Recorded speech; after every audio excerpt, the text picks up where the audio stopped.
Nelson Suárez es lo que se llama una persona que no necesita presentación, pero siempre hay que presentarlo en aras, en beneficio de nuestros nuevos televidentes. Es economista, consultor privado, tanto para niveles nacionales como internacionales, fue profesor de economía y además es su director de presupuesto y yo diría en el buen sentido de la palabra, un hombre muy curioso.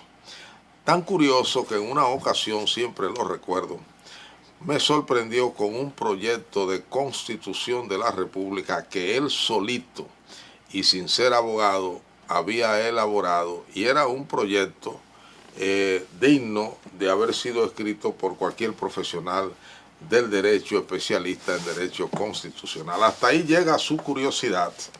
Y en los últimos meses, para no dejar que el proceso le pase por encima, él se ha puesto a ejercitarse en lo que él llama matemáticas electorales. Por supuesto, todo esto al lado de sus conocimientos de las finanzas públicas. Con él vamos a hablar entonces de matemáticas electorales y también vamos a hablar de la economía dominicana. Le invito a que nos acompañe. Don Nelson, ¿cómo está usted? Bueno, estamos bien todavía, como dice la gente, tranquilos y disfrutando de lo mejor que puede haber, que es de la paz del alma. Qué bueno. Y siempre bastante juvenil, ¿no? Usted se mantiene optimista, sí, hacia la vida. No, tratando de contrarrestar los efectos del paso del tiempo. Entonces, dicen que Pero uno... usted es un muchacho. Sí, niño. No, un muchacho. No, realmente yo...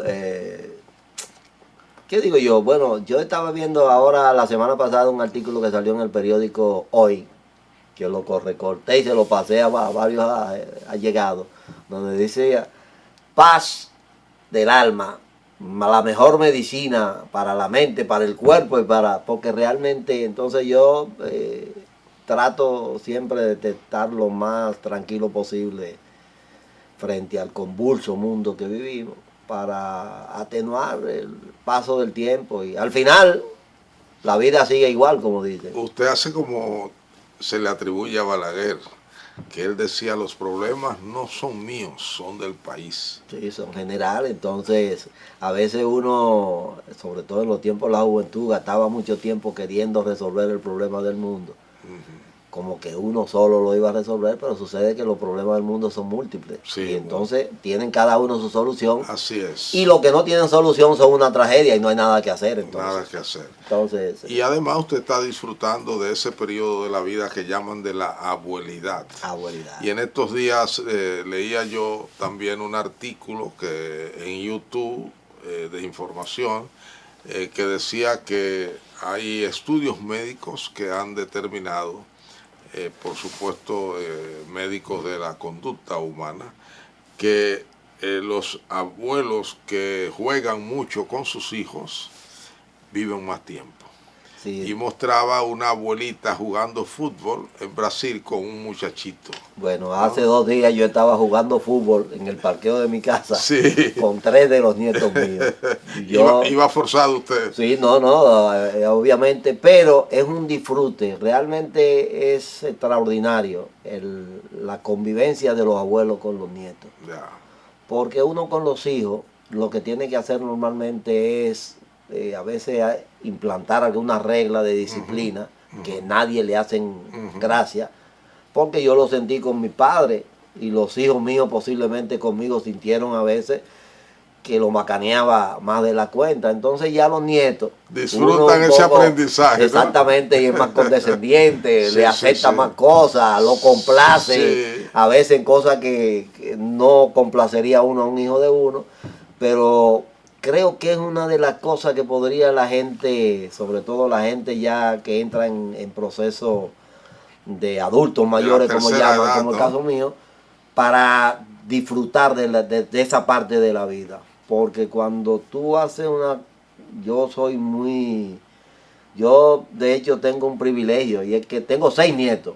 Y los 6 nietos todos son devotos conmigo y yo soy devoto con ellos. Ya. A veces Eso quiere decir que el abuelo probablemente le deja hacer y le da una libertad que ni sus padres ni los otros abuelos le dan. Obviamente, yo a veces también los macaneo. Esa es la inteligencia de los niños. Pero ¿no? en última instancia, yo no tengo más que con ellos que disfrutar su momento. Exacto. Entonces a veces los mismos padres, hay una de las nietas que tiene una afiliación a mí que a mí me sorprende a veces.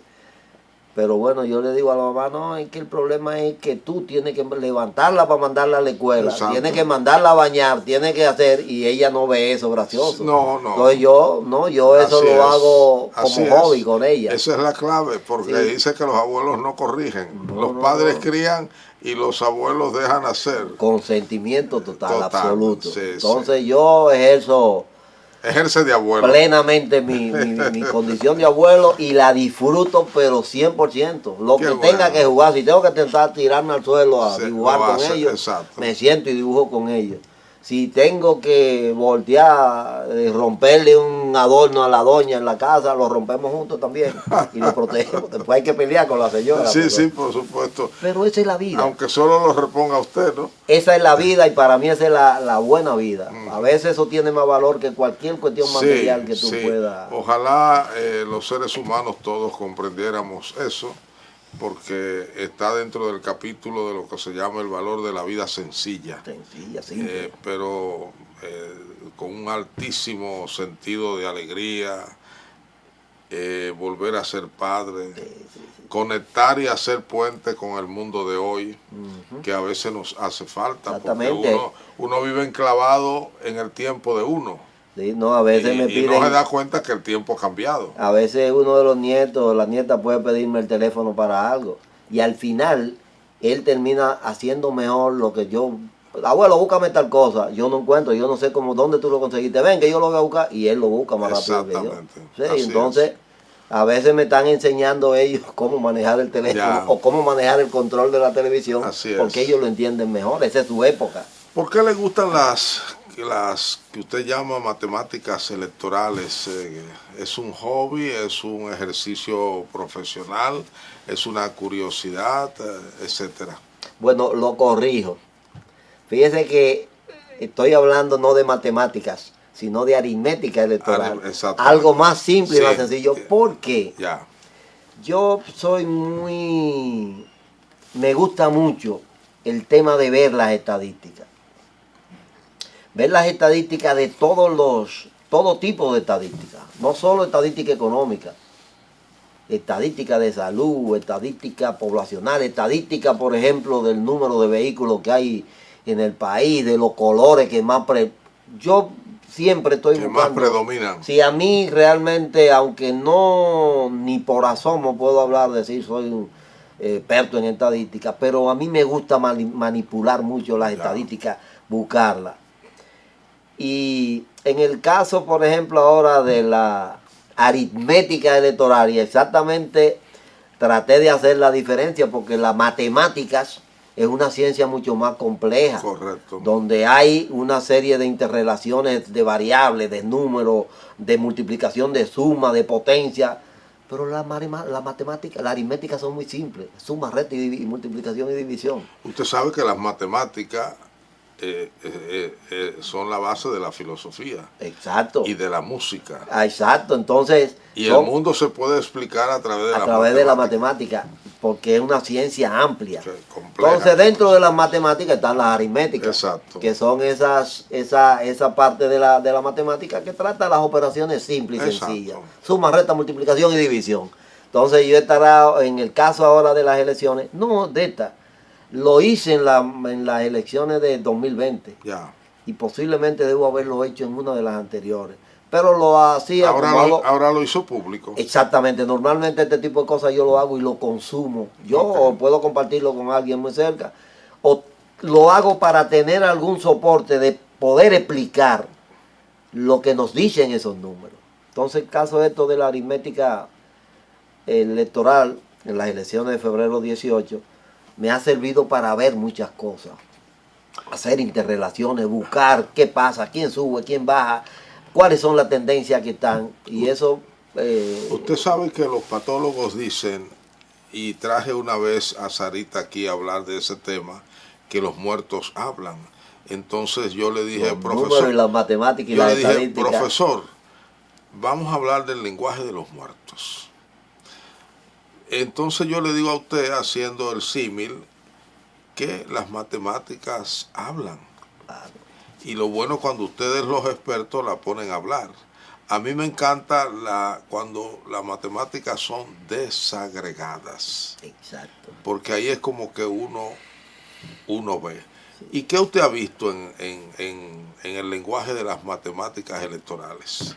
Bueno, estamos viendo, de hecho hay un debate que se ha planteado con el tema de la abstención. Y fíjese que me he puesto a hurgar en esa aritmética, en esa matemática electoral. Y parece ser que los números me están diciendo que la famosa abstención extraordinaria que se ha estado hablando no existe. Ya. Eso es un tema para discutirlo. Porque lo han manejado políticamente, sí, a sabiendas de lo que usted dice. Sí, y hay algún tema que tiene que ver, sí, hay algún tema que tiene que ver también en esto con las informaciones que ha manejado la Junta en términos del padrón. Que de hecho yo creo que hay que resaltar el éxito que tuvieron la autoridad electoral en este pasado proceso, porque fue algo sorprendente. O sea, nadie se imaginaba que a las 8 de la noche todo el mundo iba a saber quién ganó. Y parece que la próxima van a ser parecidas. ¿Sabe por qué? Porque todavía la prensa de hoy, jueves, cuando grabamos este programa, da cuenta de que ellos siguen evaluando todo el proceso pasado. Y eso es lo correcto. Eso es una conducta de paranoia constructiva. Ya. O sea, no podemos quedarnos satisfechos con que el 18 de febrero tuvimos un éxito. Correcto. Se puede hacer mejor, y esa es una cuestión que hay que meterle, una cultura que hay que meterle en la cabeza a los dominicanos. Siempre las cosas se pueden hacer mejor. Nosotros hemos hecho una cultura contraria, de que todo está bien, hasta lo que está mal. Exacto. Entonces, yo creo que... Y usted no está aludiendo al presidente, ¿verdad? No. Quizá a veces desde el enfoque político se cultiva mucho esa cultura de no tener paranoia constructiva. Y usted me remite, por ejemplo, al discurso de rendición de cuentas. Si me llevo de ese discurso, entonces yo tengo que estar sentado en mi casa sin hacer nada, porque todo está bien. Correcto. Todo se solucionó, y eso es mentira. Entonces, yo creo... Hipólito fue el último que dijo, falta mucho por hacer. Claro, entonces fíjate los diferentes enfoques. Es un enfoque de un político quizá que la gente ve como muy tradicional, muy clásico, muy... folclórico, por decirlo de una palabra, pero cuando dijo falta mucho por hacer, realmente tenía verdad, y ese es el enfoque. O sea, yo no niego y no me opongo a que la clase política, los que están gobernando en un momento, digan, bueno, hemos hecho esto bien, pero a mí me gustaría que digan, pero no estoy conforme con eso, lo vamos a hacer mejor, vamos a superar.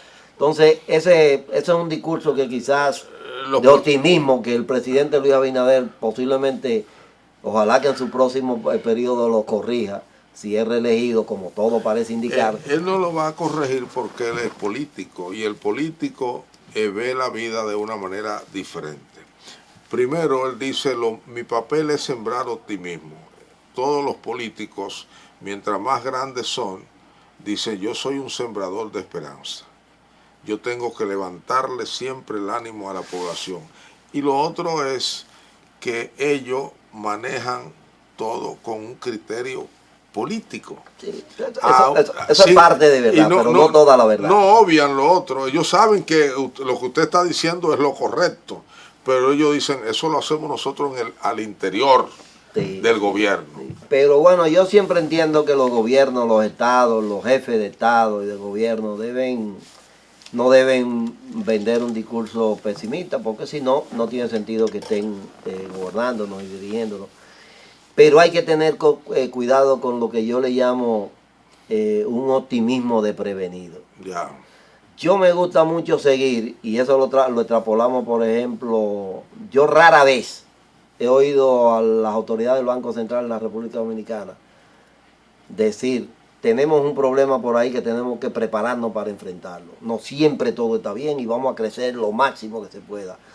El enfoque que yo oigo en los dirigentes casi de todos los que han dirigido la Reserva Federal de Estados Unidos es que a veces están diciendo lo contrario. Dicen, no, yo voy a corregir porque tengo un problema que me viene por ahí. Yo tengo tienen un auditorio diferente, tienen un auditorio con esa cultura que usted dice que quisiera ver en los dominicanos. Exactamente. Pero nosotros no. ¿Por qué? Y esa cultura la reflejo en un acto que yo vi estando en Michigan, donde un hermano, que fuimos a un juego de béisbol con un equipo de jóvenes norteamericanos y un equipo de dominicanos, incluyendo muchos dominicanos que habían ido a Detroit a jugar y no habían... Y entonces, uno de los dominicanos da un batazo, pero grande, que se lo cogen casi saliendo allá al estadio, pero que lo aparan. Y entonces el equipo dominicano lo enrotra eso porque dio un palo grandísimo. Sí, eso es cuando dicen le quitó un jonrón. Sí, entonces viene uno de los norteamericanos, de los muchachitos norteamericanos, lo ven a batear, batea y da un coso altísimo. Lo aparan y el manager lo elogia, le dice, no, muy bien, o sea, este que la llegó allá atrás, nosotros le estamos diciendo, no, pero le hicieron out. Oye, señor, pero fue un batazo de 411. Entonces, este que dio un fly aquí mismo y se quedó arriba en el cuadro y lo apararon, el manager que está norteamericano lo está elogiando. Muy bien, eso es, la próxima va a ser. Entonces, esa cultura hay que romperla en el país, de querer no conformar con lo mínimo, con lo peor. Entonces hay que enseñarle a la gente, como yo digo, que siempre las cosas se pueden hacer bien. Hasta lo mal hecho hay que hacerlo bien, esa es la cultura mía. Porque de esa forma tú tienes posibilidades de pasarlo mejor. Pero esa es entonces, en el tema, volviendo al tema electoral. Vamos a hacer una pausa para que podamos mantener el hilo, como dicen, para que usted continúe hablándonos de la matemática electoral.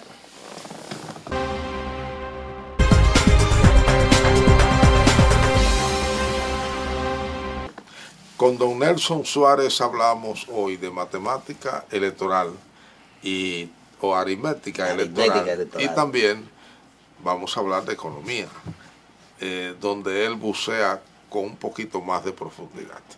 Profesor, ¿qué le están diciendo a usted en el nivel desagregado?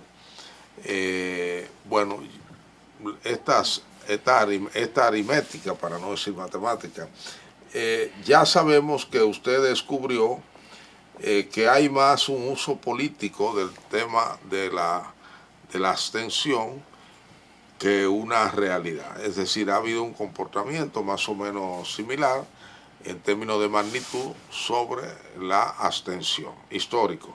Pero ahora que el político dice, ok, él ganó, pero ganó bajito y casi es ilegítimo.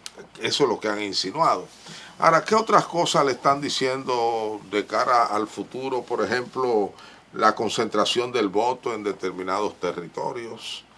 Si eso va a empujar a los partidos o necesariamente debe de empujar a los partidos a enfatizar nada más los grandes mercados electorales, o si también hay que prestar atención a los pequeños. ¿Qué le dice la proporción de hombres y mujeres? ¿Cómo están los grupos sociales? No sé si se pueden ver ahí más o menos distribuidos y si se advierte o no su inclinación y un largo etcétera. Sí, o cualquier otra cosa que usted haya Lo primero es, por ejemplo, nos concentramos en el tema de la participación en las elecciones. La participación versus el ausentismo, para decirlo. Y aquí reconozco, he estado utilizando el término ausentismo exactamente producto de una conversación anterior que tuvimos, porque la abstención es un concepto más sociológico, más político que el ausentismo, porque la gente puede no asistir a votar por múltiples razones. Exacto. Desde la convicción política, desde el desánimo por los candidatos. No apareció quien le iba a llevar a votar. De que no apareció por un problema de que estuvo enfermo ese día. Correcto. O porque no se pudo desplazar, o porque está fuera del área y no se va a desplazar. Por razones religiosas. Exacto, hay muchísimas, múltiples razones Me cogió el sueño. Exacto, para el ausentismo. Ahora, ¿qué pasa? En términos de lo que es la participación, en las elecciones de este año, votaron en las municipales. Se emitieron 100,000 votos más que en las anteriores. Ya. Es decir, ese. No hubo, eso bajó, sino que subió. Sí, eso son cosas que he estado buscando ya después. Eso en términos absolutos, ¿no? En términos absolutos. Correcto. En las elecciones pasadas, en el paquete municipal, votaron 3.6 millones y tanto de gente. Ahora votaron 3.7, casi 3.8 millones. Ya. Hay alrededor de 100,000 votos emitidos más en las elecciones. ¿Qué pasó cuando, de hecho, yo cometí el error de calcular la abstención sobre los datos originales que había dado la Junta Electoral? Entonces yo cogimos toda esa abstención para calcularlo con 1.105.000. Ahora, ¿qué pasa? La Junta en último momento fue que dijo que habían ahí 800,000 y pico de inscritos que están en el extranjero. Correcto. Y por tanto no votan en las elecciones. Por eso ahora en el último boletín que lo mandó, corrigieron. Hay un desagregado muy claro como para que se vea. Ya son 7 y pico millones. Sí, hay 7.3 millones que son los que están realmente locales. En territorio dominicano. Y de ellos hay 863,000 que son, entonces te da los 158. Y concentrado en 2 sitios, ¿no? Exactamente, Estados Unidos y España fundamentalmente. Entonces, ese error hizo que pareciera que en términos relativos la abstención de este año fuera mayor y fue inverso. La abstención del otro año participó el 40 y tanto por ciento, 49.14, y el 50 y tanto se abstuvo, o estuvo ausente, para utilizar el concepto que hemos estado manejando. Ahora fue al revés, según los últimos cálculos que yo hice. Votó el 52 punto y tanto por ciento y el 48 y tanto se abstuvo o no fue a votar. Entonces, del padrón local. Del padrón que está. Porque exacto. Entonces hay otra cosa que se hizo en estas elecciones, que creo que no lo hicieron en las elecciones públicamente. Y es que dividieron el padrón de electores para alcaldes y el padrón de electores para directores de distritos municipales. Que eso fue para beneficio operacional de la Junta, pero podía llevar, como llevó, a errores a los observadores y escribidores. Todavía se sigue manejando el dato hay algunos datos que a mí me gustaría confirmar exactamente para las elecciones del 2018 con la Junta, que es el tema. Ellos dijeron que para ese momento ellos dieron un dato de 870,000 electores inscritos fuera del territorio nacional. Yo me extrañé que me dieron un dato muy redondo y creo que no es así. Es posible que sean los 863,000. Usted, como los empresarios, que no, desde que ve un número redondo duda. No, porque es que en las estadísticas esos números redondos, cuadrados, tú nomás lo puedes sacar cuando promedias cosas. Exacto. Entonces, cuando yo veo un número tan exacto, eso es mentira, que es de 870,000. No lo calculé, no lo tuve previsto. De hecho, ahora tengo entendido que desde hace 2 años, la Junta está haciendo unos procesos con los viajeros. Están registrando los viajes a través de migración para saber también cómo se mueve la población y poder... Y la abstención de los dominicanos en el exterior es altísima. Altísima. Solo votó un 21% en las elecciones pasadas. Sí. En las elecciones pasadas solo fue de los 595,000 que habían inscrito en el padrón en el exterior, solamente votó un 21%, 129,000 personas. Aunque la ley dice que hay que darle la oportunidad a todos, pienso que en sentido práctico habrá que revisar eso. Revisar, porque además los gastos tengo eso entendido le iba a que son decir, importantísimos. debe ser el voto más caro. Más caro. Que esa es otra matemática que hay que sacar. Exacto. ¿Qué cuesta el voto por partido? Por partido. Yo recuerdo que una vez en un periodista muy famoso del país sostuvo una polémica con la Fuerza Nacional Progresista y le martillaba dos cosas. Una, que apenas sacaba 5.000 votos. 5.000, y dos, 4.000. que era el voto más caro Más caro. para el contribuyente dominicano. Sí, yo creo que simplemente dividir lo que se le da entre los votos. En elecciones pasadas yo traté de hacer un ejercicio y lo tomé, separé el presupuesto de la Junta Central porque la Junta Central Electoral tiene un presupuesto puramente para sus cuestiones administrativas que tienen que ver con el registro civil.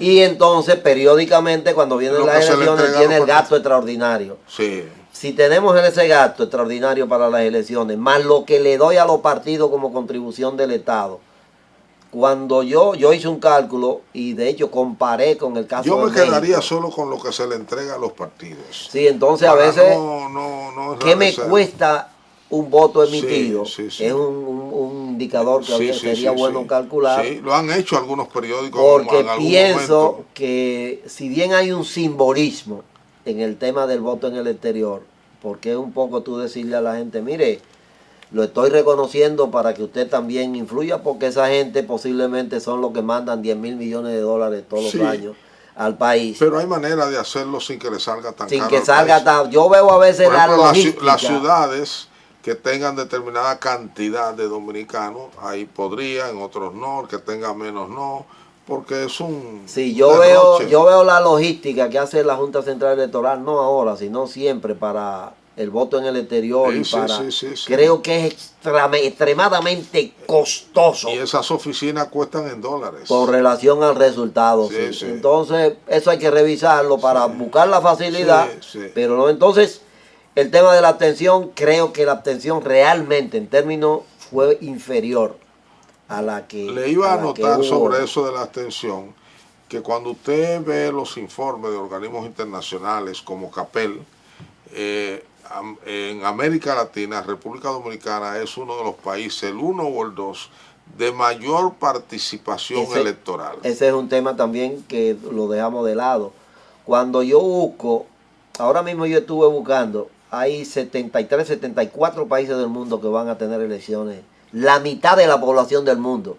Sí. Casi 4.000 millones de gente van a estar, países van a estar en elecciones de todo los tipos. Elecciones libres, elecciones no tan libres, elecciones en veremos. Caso de Venezuela, por ejemplo, todavía tú no sabes si va a haber elecciones. Creo que ahora recientemente Rusia tiene también elecciones bajo un esquema quizá de un solo candidato, que es el que tiene la opción. Es la manera de los dictadores. Y obviamente va a sacar el 100%. 98. 98. Entonces, pero tenemos todo tipo de elecciones. Nosotros somos de los países donde todavía hay una tendencia que se está dando en el mundo a nivel de elecciones, y es que la sociedad está siendo cada vez más indiferente a los procesos electorales. Ahora mismo yo le puedo sacar 4 o 5 presidentes que hay en varios sitios, que de hecho lo han resaltado como bárbaro. Sacó un 80% por un 80% del 40% que votó. Bueno, pero yo creo que eso es lo válido, porque la democracia lo que tiene que hacer es darle la oportunidad a todo el mundo para que pueda votar. Pero ya hay una voluntad de votar.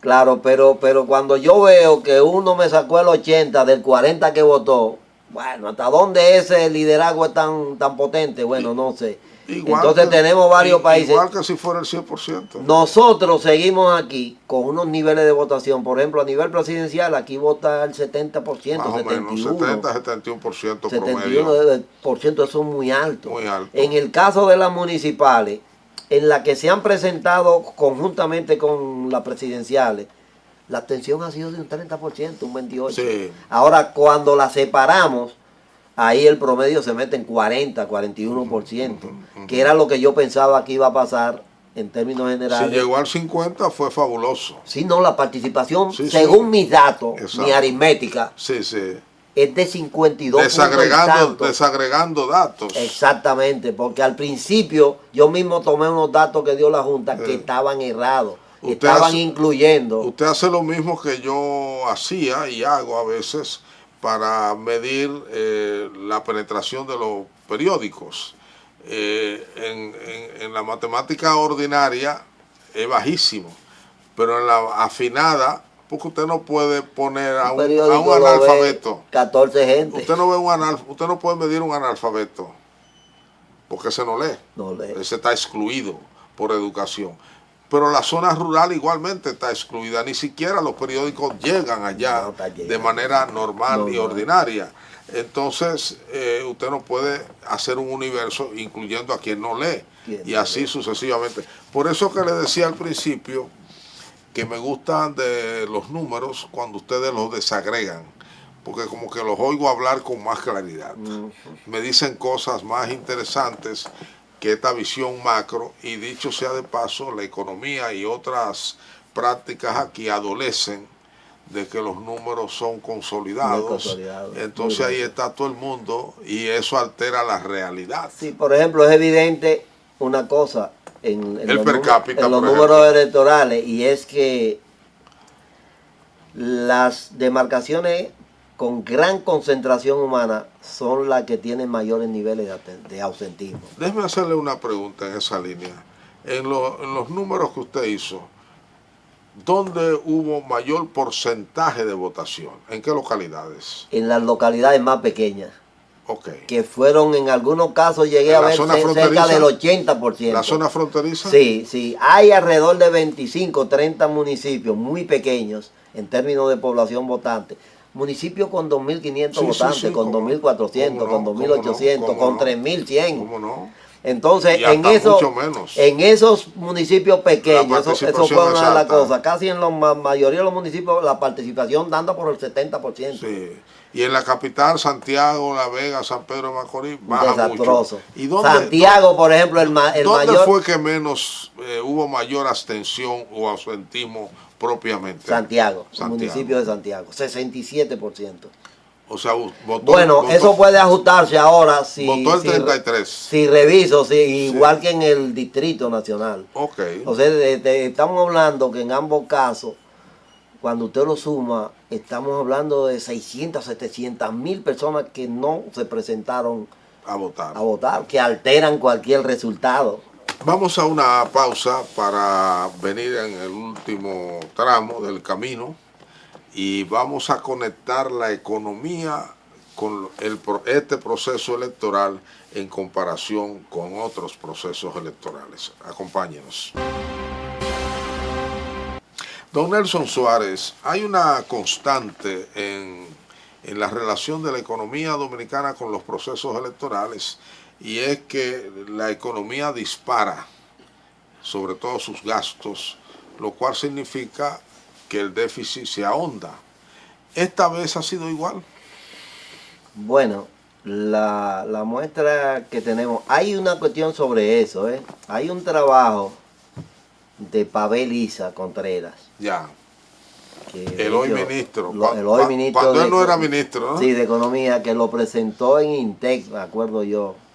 Debió haber sido en el 2018, 17, donde él demostró que realmente no había una relación tan lineal como se había pensado de facto entre procesos electoral y aumento del gasto público. Ya. Sino que habían momentos específicos, y sobre todo, una cosa que creo que es un aporte que salió de ese estudio de Pavel, es que sí sucede eso antes de las elecciones, el año anterior, o los periodos 6 meses antes. No, tiene que ser así. Pero eso es electoral. Sí, pero no en el mismo año. No. En el mismo año. 6 meses antes puede ser. Sí, entonces ahora pero eso mismo, es electoral.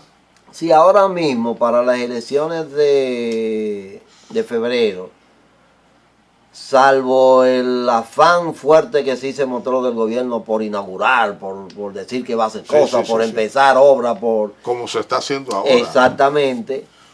Yo no tengo evidencia numérica que me diga que ha habido un Aumento exceso. del De gasto. hecho, en enero, que es lo previo, el gobierno cerró con un déficit bajísimo.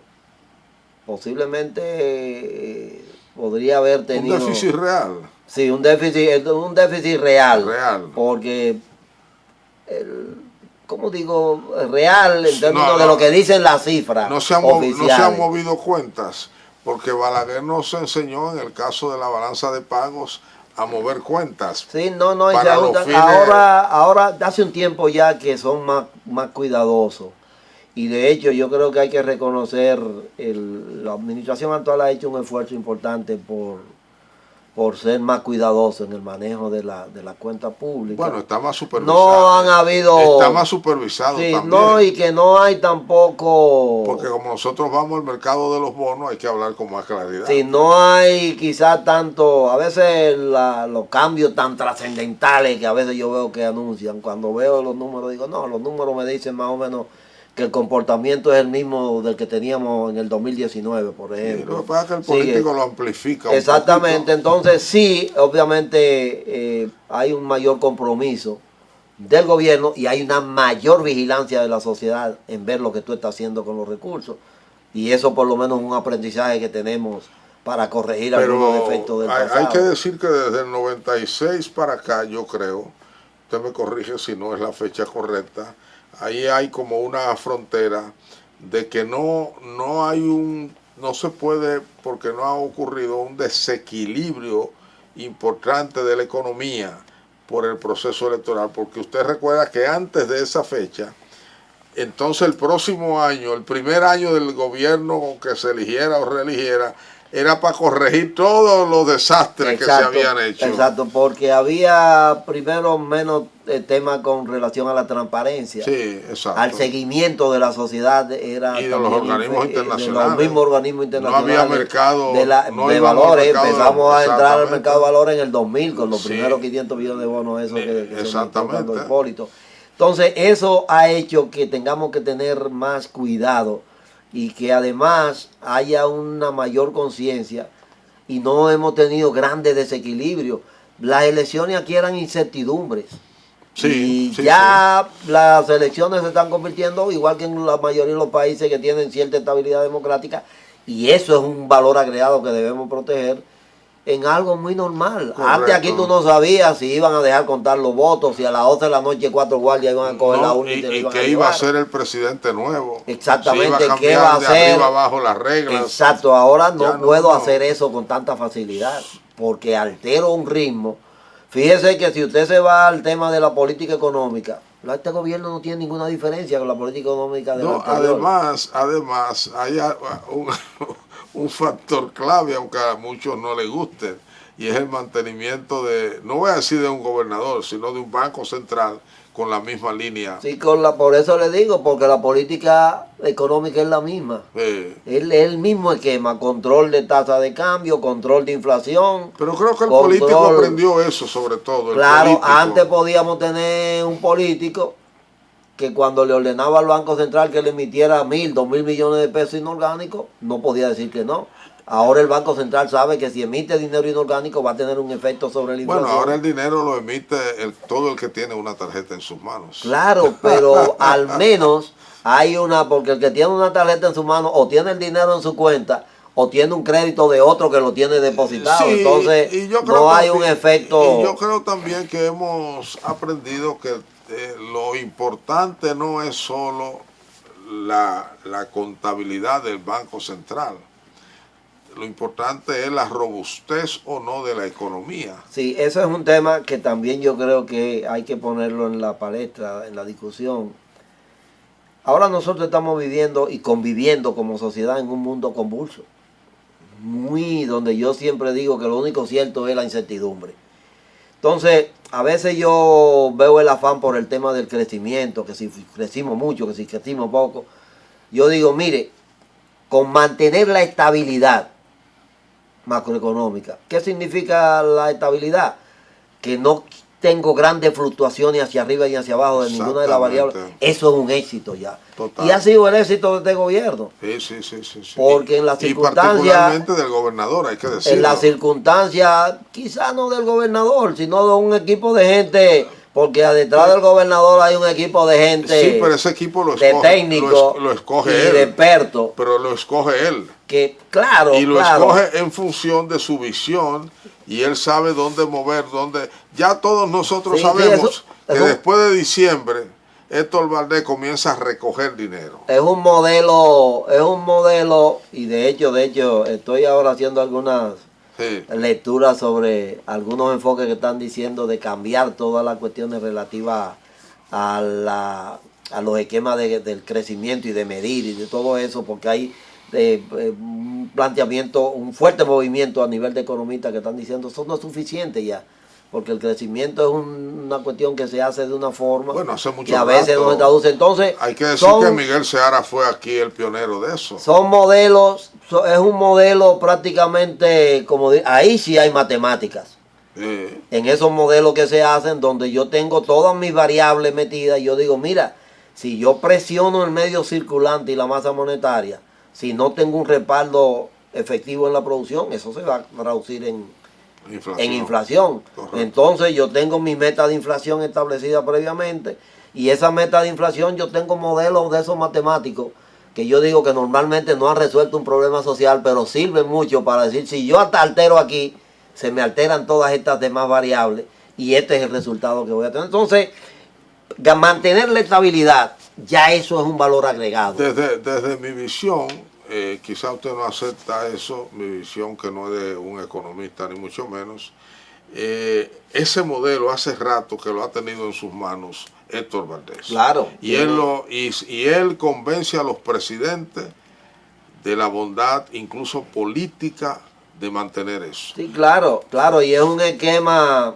ese esquema que a veces, que es la crítica que se le hacen, que es un esquema que a veces no está muy pendiente de los temas sociales subyacentes en los problemas económicos, porque la economía no es solo economía. Pero ahí es el político el que entra. Si la economía tiene en vez del metro, sí, en vez de una nueva línea del metro, mírate los barrios ahí que no tienen ni letrinas. Entonces, a veces esa es la decisión. Entonces, el modelo político te plantea. Entonces, estabilidad económica creo que es un éxito. Usted como economista le dice al presidente, es un ejemplo, mira, tú tienes disponible aquí, según mi cuenta, 30.000 millones de pesos. Usted no decide en qué él lo va a gastar. No. Él es que decide. Hay sí decisiones, y de hecho el presupuesto tiene una connotación en términos de decisión política, porque intervienen varios actores en la toma de decisión. Uno de ellos es el gobierno, uno de ellos es la burocracia. Pero veamos lo siguiente. El maestro Balaguer decía que hay obras que se hacen por política y otras que se hacen por necesidad. Entonces, imagínense, por ejemplo, yo estaba, a propósito de esta conversación, revisando los datos fiscales al cierre de febrero. ¿Y cuál es un tema que tenemos planteado en términos de estabilidad, sobre todo a nivel fiscal? En ese periodo, el gobierno tuvo que destinar al servicio de la deuda 83.000 millones de pesos. Eso es el 40% del ingreso que tuvo. Entonces, eso es un reto que alguien en algún momento tiene que sentarse a decir cómo vamos a parar esto. Porque va a llegar un momento en que vamos a tener que dedicar la mitad o más del presupuesto a pagar el servicio de la deuda. Entonces, desastre. Tenemos que hacer algo. Y eso lo pagan los ¿Cómo pobres? lo hacemos? Bueno, vamos a ponernos de acuerdo, pero hay que hacerlo, porque es insostenible eso. En el mes de febrero, el gobierno gastó en intereses de la deuda más presupuesto que en los 23 ministerios que tiene el gobierno. Y hay que ver, y tiene que ser una visión técnico-política, ¿quién paga eso? Exactamente. Porque no lo paga el sector alto de la sociedad, lo pagan la generalidad, los consumidores. No, lo que yo he llamado los perdedores, no, los consumidores se lo comen. Los perdedores son esos barrios que no tienen de nada. Perfecto. Ahí están los perdedores de la economía. Que ahí entonces... y la sociedad, consciente o inconscientemente, los va empujando a vivir así. Y después dicen, ¿y por qué hacen casa al lado del río? ¿Por qué? Porque esa gente quiere vivir ahí para ahogarse. No, por Dios, que no tienen para dónde coger. No le dan oportunidad. Y entonces ese tipo de cosas no le estamos poniendo atención. Nosotros tenemos aquí una sociedad que me muestra unos niveles de opulencia y de riqueza, por un lado, y unos niveles de pobreza. Y ahí es bueno que ustedes desagreguen los datos, porque cuando usted viene y me dice, lo que se ha invertido en Capotillo en los últimos 10 años son 2 millones de pesos. O sea, no hay por qué. Porque eso ahí no se ve ahora. Si yo voy a hacer... Construyeron un metro de Si yo voy a hacer un metro, yo voy a hacer un monorriel, sí, que lo va a ver todo el mundo aquí afuera, en el centro de la ciudad de Santiago. Pero entonces yo tengo a Cienfuegos, a Elegido, a qué sé yo quién. Cuando me meto a la realidad de ahí, veo una miseria que no lo dicen los números que tiene el Ministerio de Economía, no la reflejan, por Dios. Y nos debe te reflejan unos datos. Exacto. De un PIB per cápita que se supone que se distribuye, que tú lo estás viendo como que realmente está distribuido entre todos. Eso es mentira, por Dios. Entonces, ahora mismo yo acabo de hacer un ejercicio de aritmética también. Y me interesa mejor ver que nosotros decimos que tenemos un PIB per cápita de 10,000 y pico de dólares, pero sucede que cuando yo desgloso eso y lo convierto en renta nacional, exacto, eso se queda en 7,000 millones de pesos. Correcto. En per cápita, que te estoy hablando de un promedio como que todo el mundo tuviera eso. Pero cuando usted le sigue metiendo el bisturí más para abajo y lo ve en deciles o en quintiles, desastroso. Exactamente. Y no tanto en deciles y en quintiles. Y esos son, cuando yo veo... Esos son el 60 y pico % permanente en las encuestas que dice que la economía va mal. Va mal. Y es real porque para ellos va mal. Para ellos, entonces, ¿por qué esta gente no está haciéndole caso a que el Banco Central dice que en enero la economía creció 6%, 4.6%? Porque esa gente no está sintiendo ese beneficio. ¿Lo está sintiendo quién? Los que están realmente obteniendo directamente la renta. A mí me gustaría que el Banco Central y el gobernador del Banco Central me presentaran los datos del PIB al costo de los factores. A mí me gustaría que me lo presentaran detallado en eso. O sea, me dan un número global. A mí me gustaría saber cuál es el costo de los factores de la producción de ese PIB. Yo nunca lo he visto aquí, lo veo por el consumo, lo veo por los sectores económicos, pero no lo veo al costo de los factores. Si yo voy más lejos y me meto en un indicador que ya nadie maneja, que es el Producto Nacional Bruto, cuando yo le resto al Producto Interno Bruto el pago a los factores del exterior, eso baja drásticamente. Pero nadie habla de eso. El Banco Central no lo menciona. Nadie lo dice. ¿Por qué? Porque yo digo el PIB, que es un número grande, redondo, general, pero lo meto, lo manejo. Ahora, ¿qué pasa? Yo prefiero... Pero también eso es una ideología que cree que cambiando la nomenclatura, es decir, el lenguaje, se cambia la realidad. Sí, no, la realidad, eso es lo duro del tema, de que la realidad siempre, como dicen, es más rica que cualquier elucubración teórica, que cualquier aparato, que cualquier modelo que tú trates de simplificar esa realidad, siempre la realidad va a ser superior. Profesor, entonces, nos pasa lo de siempre. En la medida que avanza el programa se va poniendo más bueno. Le agradezco sobremanera la gentileza de estar aquí, de hacernos comprender todas estas cosas que yo creo que hay que seguirla viendo en sus detalles, sobre todo en el aspecto de la economía y también para que la ciudadanía aprenda a entender los fenómenos políticos como se dan en la realidad. No quiero ceder a la tentación de decir que ese es el cambio que necesitamos. A ustedes, gracias por igual. Nos vemos en el próximo programa.